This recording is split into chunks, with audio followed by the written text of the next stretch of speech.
కార్యభారాన్ని అప్పగించింది అని చెప్పుకోవచ్చు. ఒకటి సంప్రదింపులు, రెండవది అధ్యయనం.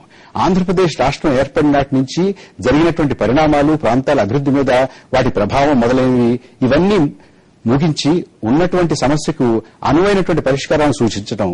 ఇక్కడ బహువచనం వాడడం అనేటువంటిది చాలా జాగ్రత్తగా గుర్తించాలి. అంటే సొల్యూషన్స్ అనేటువంటి మాట బహువచనాన్ని వాడడం అంటే దీని యొక్క వెనకాల ఉన్నటువంటి ఆలోచన ఏమిటి అనేటటువంటిది మనం గమనించాల్సినటువంటి అవసరం ఉంది. కమిటీకి ఇచ్చినటువంటి సమయం సుమారుగా 10 మాసాలు.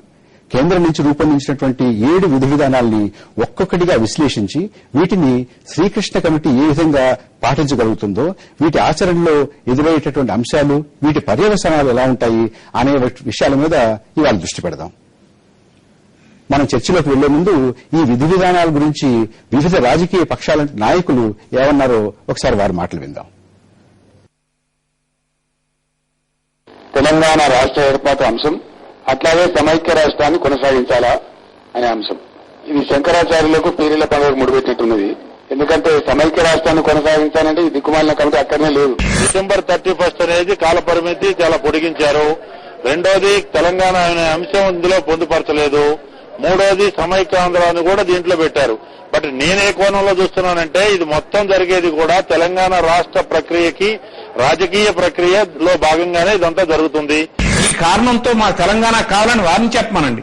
తెలంగాణ ఎందుకు ఇవ్వకూడదో సమైక్యాంధ్ర వాళ్ళ వాదన కూడా చెప్పమనండి. చెప్పడానికి ప్రయత్నించకుండా ఎవరైనా అడ్డు తగిలి ఈ కమిటీ గురించి తప్పుగా మాట్లాడితే వారికి నిజంగా తెలంగాణ రావడం ఇష్టం లేదని నేను అనుకుంటాను. ఎందుకంటే తెలంగాణ వచ్చేస్తే వాళ్ళు రాజకీయంగా ఇంక మాట్లాడడానికి ఏం ఉండదు కాబట్టి వద్దని అంటారు. మనం ఇది సీమాంధ్రకి వ్యతిరేకంగా తెలంగాణకు అనుకూలంగా మాట్లాడవలసినటువంటి అవసరం లేదు. వారు ఇచ్చినటువంటి విధి విధానాలు 7 అంశాల్లో క్రోడీకరించినప్పటికీ ఏ విధంగా టర్మ్స్ ఆఫ్ రిఫరెన్స్ లో పొందుపరిచినా అవి వైడ్ రేంజింగ్ ఆఫ్ కన్సల్టేషన్స్ కిందకు వస్తాయి, ఆల్ సెక్షన్స్ ఆఫ్ పీపుల్స్ కిందకు వస్తాయి, ఇంక్లూడింగ్ గ్రూప్స్ అన్నారు. కాబట్టి ఈ పరిస్థితుల్లో వాళ్ళ కార్యక్రమాన్ని నిర్వహిస్తున్నారు. 2 ప్రాంతాల యొక్క ప్రజల యొక్క మనోభావం తెలుసుకుని మెజార్టీ ప్రజలు ఏం కోరుకుంటే అదే విధంగా సమైక్యంగా ఉంచుతారని చెప్పిన ఉద్దేశం మాకు పూర్తిగా ఉంది.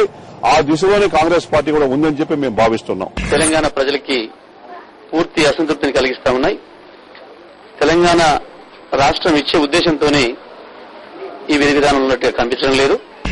7 అంశాలతో కూడిన ఈ విధి విధానాలు మరొక్కసారి తెలంగాణ ప్రజలకు ద్రోహం చేసే విధంగా, తెలంగాణ ప్రజలను మోసం చేసే విధంగా, తెలంగాణ రాష్ట్ర ఏర్పాటును అడ్డుకునే విధంగా, తెలంగాణ డిమాండ్ను కోల్డ్ స్టోరేజ్ లో పెట్టే విధంగానే ఉన్నాయి తప్ప తెలంగాణ రాష్ట్ర ఏర్పాటుకు అనుకూలంగా ఈ విధి విధానాలు లేవు. మేము ఆశించినట్టుగానే, మేము ఊహించినట్టుగానే మరొకసారి ఈ రాష్ట్ర ప్రజలను అందరినీ కూడా మోసం చేయడానికి కొరకు, అందరినీ కూడా అయోమయంలో పెట్టడానికి కొరకు, ఈ రాష్ట్ర అభివృద్ధిని శాశ్వతంగా కుంటుపరచడానికి కొరకు కుట్రతో ఉన్నటువంటి నిర్ణయంగా, ప్రకటనగా మేము దీన్ని భావిస్తా ఉన్నాం. శ్రీకృష్ణ కమిటీ విధి విధానాలు 9 డిసెంబర్ ప్రకటన స్ఫూర్తికి విరుద్ధంగా ఉన్నాయి. కేంద్ర ప్రభుత్వం ఇవాళ తెలంగాణ ప్రజలను పూర్తిగా నిరాశపరిచింది. మాకు ఇవి ఆమోదయోగ్యం కాదు అని మేము స్పష్టం చేయదలుచుకున్నాం. చూడండి, ఇప్పుడు రాజీనామాలు చేయడం వల్ల పరిస్థితి ఇంకా చెడిపోతుంది. మరి ప్రెసిడెంట్ రూల్ వచ్చిన తర్వాత మనం సాధించేది ఏమిటి? కొందరు ఏ పని కట్టుకొని చూస్తున్నారంటే ఎట్లనైనా. మహేశ్వరరెడ్డి గారు, మీతో మొదలు పెడతాను. తెలంగాణలో ఉన్నటువంటి తెలంగాణ వాదులు, కాంగ్రెస్ పార్టీ గాని మీ పార్టీ గాని అందరూ కూడా ఇది సంతృప్తికరంగా లేదు, దీనివల్ల తెలంగాణ వచ్చేటటువంటి అవకాశం లేదు అని అంటుంటే, మీరు రాయలసీమకు చెందినటువంటి వారు, తెలుగుదేశం పార్టీకి చెందినటువంటి వారు, దీనివల్ల తెలంగాణ ఇచ్చేయడానికే ఈ రకమైనటువంటి విధి విధానాలను రూపొందించేటువంటి మాటలు మాట్లాడుతున్నారు. మీ వాదనకి ఏముంది బలం? ఇది ఈ కమిటీ వేసిన విధానము, తీరు అంతా చూస్తే నాకు చిన్నప్పుడు మాయాబజార్ సినిమాలో ఒక అద్దం పెట్టిన్నారు. ఆ అద్దం ఎవరైనా అనుకుంటే వారి మనోభావాలు కనపడతాయి. అలాగుంది ఈ కమిటీ వ్యవహారం అంతా. నేనేమంటున్నానంటే, నేను మొదటి నుంచి ఏది ఆ దినము కేంద్ర ప్రభుత్వం రాజకీయ పార్టీలను 5వ తేదీన మీటింగ్ సమావేశాన్ని పిలిచినప్పుడు కానీ, తర్వాత ఈ విధి విధానాలు వచ్చే ముందర నన్ను చాలా మంది మిత్రులు అడిగితే కూడా ఇంతకంటే ఏం కనపడదని చెప్పాను. నేను ఈ రోజుకు చూడడం లేదు. ఈ రోజు చూస్తే అది మాయాబజార్ భూతద్దం అవుతుంది. మనం వెనుక నుంచి విశ్లేషణ చేసుకుంటా వస్తే ఏముంటుందో అభిప్రాయం అనేది కూడా ఒకటి చూసుకోవాల్సి ఉంటుంది. ఏది ఇంతకుముందు యూపీఏ కామన్ మినిమం ప్రోగ్రామ్ చూసినప్పుడు కన్సెన్సస్ అనేది ఉన్నది. తర్వాత ఏకాభిప్రాయం సాధించడానికి ప్రయత్నం చేస్తున్నాం అమాంగ్ పొలిటికల్ పార్టీస్ అన్నారు. ఇప్పుడు వచ్చేసరికి 9th అయితే ఒక ప్రక్రియ మొదలు పెడతామని చెప్పి కేంద్ర ప్రభుత్వం ప్రకటించినారు. సరే, దాని మీద డిబేట్స్ ఉన్నాయి, వేరే సమస్య అయ్యి వేరే సమయంలో చర్చించాల్సిన సమస్యలు. ఇక ఈ కమిటీకి సంబంధించి చర్చకు వచ్చినప్పుడు వచ్చే సమస్య అది 23rd ఏమన్నారనంటే మేము కన్సల్టేషన్ చేస్తాము అందరితో. ఎవరితో కన్సల్ట్ చేయకుండా ఉన్న పలానా అర్ధవేతనాన్ని ప్రకటన చేసినారని అన్నారు. కాబట్టి ఆ సమస్య మీద మేము అందరితో కన్సల్ట్ చేస్తాము స్టేక్ హోల్డర్స్ అన్నారు. దాని పర్యవసానంగానే ఈ కమిటీ వేశారు. ఈ కమిటీలో మీరు జాగ్రత్తగా పరిశీలిస్తే చిన్న పదమే కానీ కన్సెన్సస్ అనే పదం ఎక్కడ కూడా లేదు. ఎప్పుడైనా కానీ ఈ టర్మ్స్ ఆఫ్ రెఫరెన్సెస్ లో ఈ కమిటీ కన్సెన్సస్ చేసేదానికి ప్రయత్నం చేస్తే ఏకాభిప్రాయం సాధించేదానికి ప్రయత్నం చేస్తుందని ఎక్కడ ఒక పదం కూడా పెట్టలేదు అని అంటే ఇది బాండ్ గా ఉందన్నమాట. ఓల్డర్గా కన్సల్టేషన్ అనేసరికి కన్సల్టేషన్ లో ఏమి తెలియదు. ఒకరు ఆంధ్రాకు పోతే సమైక్య ఆంధ్ర ప్రదేశ్ కావాలంటారు, రాయలసీమకు వచ్చినా వాళ్ళ ఇబ్బందులు వాళ్ళకు ఉన్నాయి కాబట్టి సమైక్య ఆంధ్రప్రదేశ్ అంటారు, తెలంగాణకు వెళ్తే తెలంగాణ అంటారు. అందరినీ మేము కన్సల్ట్ చేసినాము. ఈ ప్రాంతంలో ఏ అభిప్రాయం వచ్చింది, ఈ ప్రాంతంలో ఏ అభిప్రాయం వచ్చింది, ఈ ప్రాంతంలో ఏ అభిప్రాయం వచ్చింది అనేది సిఫారసు చేస్తారు. తదేదో డెవలప్మెంట్ ఏ అంశానికి ఆ అంశానికి ఆ మాదిరే పంపిస్తారు. పంపించినప్పుడు కేంద్ర ప్రభుత్వం చేతిలో ఈ సమస్య కూర్చుంటది.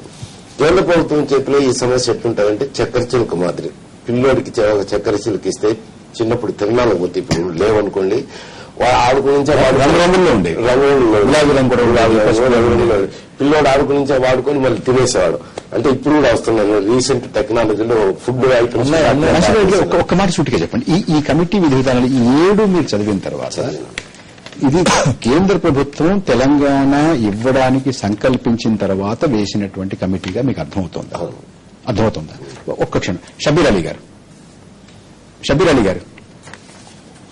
చెప్పండి. షబీర్ అలీ గారు ఇక్కడ హరీష్ రావు గారు ఉన్నారు, మైసూర్ రెడ్డి గారు ఉన్నారు, డీసీ రోసే గారు ఉన్నారు, ఆర్ విజయసాగర్ రావు గారు ఉన్నారు.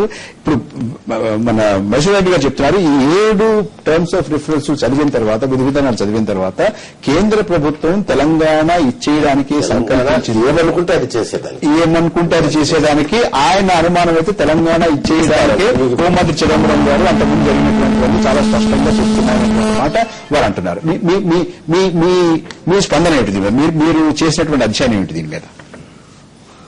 ఇప్పుడు ఒకసారి ఈ డిసెంబర్ నెలలో 9వ తారీఖు వచ్చిన ఫస్ట్ స్టేట్మెంట్ ను బట్టి మీరు గతంలో 53 సంవత్సరాల్లో ఎడ్యుకేషన్ జరిగింది, 69, 71, 73 కానీ ఎప్పుడు కూడా కేంద్రం నుంచి ఒక ప్రకటన రాలేదు.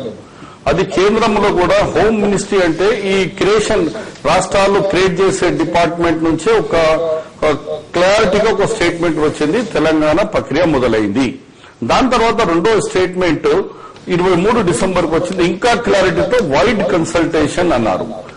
తర్వాత 5వ తారీఖు నాడు 8 పొలిటికల్ పార్టీకు పిలిచినారు. దాని తర్వాత అందరు పార్టీతో మాట్లాడిన తర్వాతనే ఈ నిర్ణయం తీసుకుని శ్రీకృష్ణ గారి ఒక కమిటీ అపాయింట్ చేసి విధి విధానాలు ఏర్పాటు చేసి 10 మాసాల్లో మీరు వైడ్ కన్సల్టేషన్ చేయండి. దాంట్లో మహిళలకు, వెనుకబడిన తరగతులకు, ఎస్సీలకు, ఎస్టీలకు, మైనారిటీస్లకు, అలాగే ఇతర ప్రజా సంఘాలకు అందరితో మాట్లాడి ఒక కన్సల్టేషన్ చేసి రిపోర్ట్ ఇవ్వమన్నారు. నేను అనేది ఎక్కడ కూడా మైసూర్ రెడ్డి గారు కానీ ఇంకా హరీష్ గారు అందరికీ ఉన్నారు, డౌట్ పడేది సమస్య లేదు. కేంద్రం ఎప్పుడు కూడా ఒక ప్రకటన చేయలేదు. ఎటైనా ఎటైనా మలుపుకునే అవకాశం ఉంది, కానీ కేంద్రం మాత్రం తెలంగాణ ఏర్పాటు చేయడానికి ఒక సంకల్పంతో ఉందనేటువంటి మాట మైసూర్ రెడ్డి గారు చెప్పారు. ఇది రోడ్ మ్యాప్ ప్రారంభమైంది, ఇంకా వెనుక పోయేది లేదు. ఎందుకంటే సోనియా గాంధీ విషయంలో మనం అందరం ఆమె ఎప్పుడు కూడా ఏ ఒక నిర్ణయం తీసుకున్నది వెనుక పోలేదు ఇప్పటి వరకు. అందుగురించి మాకు లోపల సంగతి, ఎందుకంటే నేను కూడా ఇప్పుడు కోఆర్డినేషన్ కమిటీ మెంబర్ కాబట్టి చూస్తూనే ఉన్నాం. మేడం గారి ఒక నిర్ణయానికి మళ్లీ చేంజ్ చేయడం చాలా కష్టం. షబీర్ అలీ గారు నిర్ణయం తీసుకుని మేము కలిసినప్పుడు షబీర్ అలీ గారు ఈ విషయంలో మైసూర్ రెడ్డి గారు చెప్పినటువంటి మాట అంటే ఈ కేంద్రం ఖచ్చితంగా తెలంగాణ ఏర్పాటు చేసే సంకల్పంతో ఉంది అనేటువంటి మాటతోటి మీరు పూర్తిగా ఏకీభవిస్తున్నారు. ఈ స్ఫూర్తి ఏకీభవిస్తాం. తెలంగాణ ఒక్క క్షణం మనం హరీష్ రావు గారు, తెలంగాణ నుంచి ఉన్నటువంటి షబీర్ అలీ గారు, రాయలసీమ నుంచి ఉన్నటువంటి మైసూర్ రెడ్డి గారు, వారు కాంగ్రెస్, వీరు తెలుగుదేశం పార్టీ, వీరిద్దరూ కూడా కేంద్రం తెలంగాణ ఏర్పాటుకి సంకల్పంతో ఉంది అనేటువంటి మాట ఈ 7 చదివిన తర్వాత అంతకుముందు జరిగినటువంటి పరిణామాలు చూస్తే చాలా స్పష్టంగా కనపడుతుంది అనేటువంటి మాట చెప్తున్నారు. 2 విషయాలు నాకు కొద్ది సమయం ఇవ్వాలి. చెప్పండి. షబీర్ అలీ గారేమో కోఆర్డినేషన్ కమిటీ సభ్యుడు కనుక ఆయన హైకమాండ్ కు వ్యతిరేకంగా ఒక్క మాట మాట్లాడలేడు. హైకమాండ్ అవునంటే అవునంటాడు, కాదంటే కాదంటాడు. ఆయన కోఆర్డినేషన్ కమిటీ సభ్యుడు కనుక ఏది మాట్లాడినా హైకమాండ్ కు లోబడే మాట్లాడతారు. కాంగ్రెస్ పార్టీ నేను కోఆర్డినేషన్ కమిటీ సభ్యుడు కాబట్టి నాకు కేంద్రంలో అధిష్టానంలో ఆలోచన కూడా నాకు తెలుసు. నేను చెప్తాను, కాంగ్రెస్ పార్టీకి చెందిన ఏఐసీసీ నాయకుడు ఎంపీ అయినటువంటి మధు యాష్కియే చాలా తీవ్రంగా వ్యతిరేకించారు. సిడబ్ల్యూసీ సభ్యుడు సీనియర్ మోస్ట్ నాయకుడు వెంకటస్వామి గారు ఇది మోసం అని చెప్పి కాంగ్రెస్ పార్టీకి చెందిన నాయకుడే మాట్లాడినారు. సో ఆయన ఏంటంటే ఇప్పుడు రీసెంట్ గా వేసినటువంటి కోఆర్డినేషన్ కమిటీలో సభ్యుడు కనుక దాన్ని కొంచెం పాజిటివ్ గా మాట్లాడేటువంటి ప్రయత్నంలో షబీర్ అలీ గారు ఉన్నారు. హనుమంతరావు గారు అంటున్నారు ఒకరిద్దరు హనుమంతరావు గారు కూడా ఇది అంటున్నారు. కానీ తెలంగాణ ఈ రోజు ఒక ప్రశ్న, మీకే ప్రశ్న, తెలంగాణ ఇస్తారు, దీనివల్ల తెలంగాణ ఇస్తారు అని అవగతం చేసుకోవచ్చు అన్న దాని గురించి మీరు మాట్లాడలేదు. వ్యతిరేకించిన వాళ్ళు మాత్రమే మీరు తీసుకుంటారు. ఎవరిని తీసుకోవడం ఎందుకంటే ముందు సబ్జెక్ట్ లోకి వచ్చి నేను మైసూరారెడ్డి గారు ఎందుకు చెప్తున్నారు, షబీర్ అలీ గారు ఎందుకు చెప్తున్నారు దాంట్లోకి వెళ్దాం. సబ్జెక్ట్ లోకి వెళ్తే 9వ తేదీ చాలా స్పష్టంగా తెలంగాణ ప్రక్రియ ప్రారంభమైంది, మేము ప్రారంభిస్తున్నాము, కేంద్ర ప్రభుత్వం తరఫున ప్రకటన చేస్తున్నాము అని చెప్పారు. చెప్పడమే కాదు, నెక్స్ట్ డే లోక్సభలో రాజ్యసభలో చిదంబరం గారు తెలంగాణ రాష్ట్రం ఏర్పాటు చేస్తున్నామన్నారు. రాజ్యసభలో పెద్దలైతే ఉన్నారు, మైసూరారెడ్డి గారు 29వ రాష్ట్రం ఏర్పడుతుంది ఈ దేశంలో వాట్ నాట్ అనే టోన్ లో వారు మాట్లాడినారు. అంత స్పష్టంగా చెప్పినటువంటి చిదంబరం గారు ఈ ప్రకటనలో 9వ తేదీ స్టేట్మెంట్ గురించి గాని దానికి కట్టుబడి ఉన్నామని గాని ఎక్కడ కూడా చెప్పలేదు. 1. 2 ఇక్కడ ఏమన్నారు, అసలు తెలంగాణ గురించి అయ్యేది ఉంటే the demand for separate state of Telangana as well as the demand for maintaining the present state of a united Andhra Pradesh అంటే ఈ 2 పెట్టినారు. తెలంగాణ ఇవ్వాలనా లేదు యునైటెడ్ ఆంధ్రప్రదేశ్ ను కొనసాగించాలనేటువంటి దాన్ని కూడా ఈ కమిటీ పరిశీలిస్తుంది. నిజంగా 9వ తేదీకి కట్టుబడే ఉంటే ఇక్కడ యునైటెడ్ ఆంధ్రప్రదేశ్ ను కొనసాగించాలనేటువంటి టర్మ్స్ ఆఫ్ రెఫరెన్స్ లో రానక్కర్లేదు. ఈ రోజు ఆల్రెడీ మనం యునైటెడ్ ఆంధ్రప్రదేశ్ లోనే ఉన్నాం. నంబర్ 1. నంబర్ 2 పారాగ్రాఫ్ 6 లో చూసుకుంటే ఇండస్ట్రీని, ట్రేడ్ ను, ఫార్మర్స్ ను, మహిళల్ని, విద్యార్థులను అందరినీ కూడా కన్సల్ట్ చేసిన తర్వాత ఏమంటారు, elicit their views with a specific reference to the all round development of the different regions of the state. అంటే ఒకటే స్టేట్ గా ఉంచి అన్ని రీజియన్స్ లో కూడా సమగ్ర అభివృద్ధికి సంబంధించి కూడా ఈ కమిటీ పరిశీలిస్తుంది అనేటువంటి మాట కూడా పారాగ్రాఫ్ 6 లో చెప్పారు. దీన్ని బట్టి చూస్తా ఉంటే ఇది ఎక్కడ కూడా ఒక స్పష్టత అనేటువంటిది లేదు. 9వ తేదీకి కట్టుబడి ఉన్నాము అనేటువంటిది ఎక్కడ కనబడడం లేదు. అంతేకాకుండా to make any other suggestions or recommendations అంటే ఈ కమిటీ సజెషన్స్ రికమెండేషన్స్ ఇస్తుందన్నారు కానీ దీనికి ఖచ్చితంగా ఇంప్లిమెంట్ చేస్తారా, ఇది ఇంప్లిమెంటరీ కమిటీయా, దీనికి కేంద్ర ప్రభుత్వం బైండ్ అయి ఉంటుందా అనేటువంటిది కూడా ఇక్కడ మనకు క్లారిటీ లేదు. ఇక మళ్ళీ కిందికి పోతే చివరిలో డిసెంబర్ 31, 2010 అన్నారు. అంటే 10 నెలల 17 రోజులు పెట్టారండి. అంత సమయం వాస్తవానికి అవసరం లేదు. పంజాబ్, హర్యానా రాష్ట్రాలు ఏర్పడినప్పుడు కూడా ఇటువంటి సందర్భమే వస్తే 1 నెల రోజుల్లో కమిటీ రిపోర్ట్ ఇచ్చింది. ఈ రోజు తెలంగాణ ప్రాంతంలో విద్యార్థులను అడిగినా, మహిళలను అడిగినా, కులాలను అడిగినా, ముస్లింలను అడిగినా, హిందువులను అడిగినా, ఎవరిని అడిగినా తెలంగాణ కావాలంటారు. ఇంకా ఇక్కడ పెద్ద కన్సల్టేషన్ ప్రక్రియ లేదు. మనం చూసాం కదా 54 రోజుల ఉద్యమంలో ప్రతి సంఘాలు కూడా ఈ రోజు పాల్గొన్నారు, సభలు పెట్టారు, సమావేశాలు పెట్టారు, రిలే నిరాదీక్షలో పాల్గొన్నారు. That's a clear cut polarization in Telangana. ఇంకా పెద్ద కన్సల్టేషన్ కూడా లేదు. ఇన్ని రోజులు పెట్టడం అంటే గతంలో రోజు ప్రణబ్ ముఖర్జీ గారి కమిటీ 8 వారాల్లో ఇస్తామని 5 ఏళ్లు కమిటీ రిపోర్ట్ ఇవ్వలే. రోషయ్య గారి కమిటీ వేస్తామని చెప్తే కనీసం కమిటీకి రూపమే రాలేదు. రేపు మళ్లీ ఈ కమిటీ కూడా ఇన్ని రోజులు పెట్టడాన్ని తెలంగాణ ప్రజలు జీర్ణించుకోవడం. నిజంగా ఒక రిపోర్ట్ ఇవ్వాలనుకుంటే 2-3 నెలలు చాలు. ఇంత కన్సల్టేషన్ 10 నెలల 17 రోజులు కన్సల్ట్ చేయాల్సినంత ఇక్కడ విషయం తెలియంది ఏమీ లేదు, రికార్డ్స్ ఉన్నాయి, క్లారిటీ ఉంది, స్పష్టత ఉంది. ఈ ఉద్యమం ఇవాళ వచ్చింది కాదు, 54 సంవత్సరాల నుంచి జరుగుతా ఉంది. టీఆర్ఎస్ 10 సంవత్సరాల నుంచి పోరాటం చేస్తా ఉంది. ఎన్నో పుస్తకాలు ఉన్నాయి, ఈ సబ్జెక్ట్ అంతా కూడా క్లారిటీ ఉంది. సో ఇది అంతా బట్టి చూస్తా ఉంటే ఇది ఎక్కడో తెలంగాణ ప్రజల్ని మోసం చేసే విధంగా, అవమానపరిచే విధంగా ఉంది. ఈ కమిటీ తెలంగాణ ఇచ్చే విధంగా లేదు అని చెప్పి ఈ రోజు ప్రజలందరూ కూడా భావిస్తా ఉన్నారు. ఒక్క టీఆర్ఎస్ ఒక హరీష్ రావు మాట్లాడట్లేదు. మొత్తం ఉద్యోగ సంఘాలు ఖండించాయి, విద్యార్థి సంఘాలు ఖండించాయి, తెలంగాణ ప్రాంత మేధావులు, ప్రజా సంఘాలు కూడా ఖండిస్తా ఉన్నాయి. సో ప్రతి ఒక్కరు కూడా, కాంగ్రెస్ పార్టీలో కూడా చాలా మంది చేస్తున్నారు. తెలుగుదేశం విషయానికి వస్తే కూడా తెలంగాణ తెలుగుదేశం నాయకులు మొత్తం కూడా పెదవి విచ్చారు, తీవ్ర అసంతృప్తిని వ్యక్తం చేశారు. ఎవరు మాట్లాడుతున్నారు, ఎవరు స్వాగతిస్తున్నారు? సీమాంధ్ర తెలుగుదేశం నేతలు, ఒక మైసూరారెడ్డి గారు కావచ్చు, విజయవాడలో దేవినేని ఉమ కావచ్చు, అంటే సీమాంధ్ర తెలుగుదేశం పార్టీ నాయకులే స్వాగతిస్తున్నారు. అంటే దీని వెనుక వాళ్ళ వ్యూహం, ఎక్కడ తెలంగాణలో మళ్లీ ఉద్యమం లేస్తుందో, ఎక్కడ వీళ్ళందరూ రాజీనామాలు చేస్తారో, వీళ్ళే స్వాగతిస్తే డెఫినెట్లీ ఆందోళన కాదంటారా హరీష్ రావు విరామం తీసుకోవాలి. మనం సీమాంధ్ర నాయకుల్లో స్ట్రాటజీ ఉంటది. వాళ్ళ స్ట్రాటజీ ప్రకారంగా మళ్లీ మమ్మల్ని మోసం చేయడానికి వాళ్ళు కొంత వ్యూహాత్మకంగా వ్యవహరిస్తున్నారు. ఆ మాత్రం మేము అర్థం చేసుకోవాలి. ఇక్కడ చిన్న విరామం తీసుకోవాలి. విరామం తర్వాత పరిపాలనలో చాలా అనుభవం ఉన్నటువంటి, ముఖ్యంగా కేంద్ర రాష్ట్ర ప్రభుత్వాల్లో పనిచేసినటువంటి విద్యాసాగర్ రావు గారు, డీసీ రోసయ్య గారు, వారి అభిప్రాయాన్ని, వారి ప్రతిస్పందనని కూడా మనం తెలుసుకుందాం.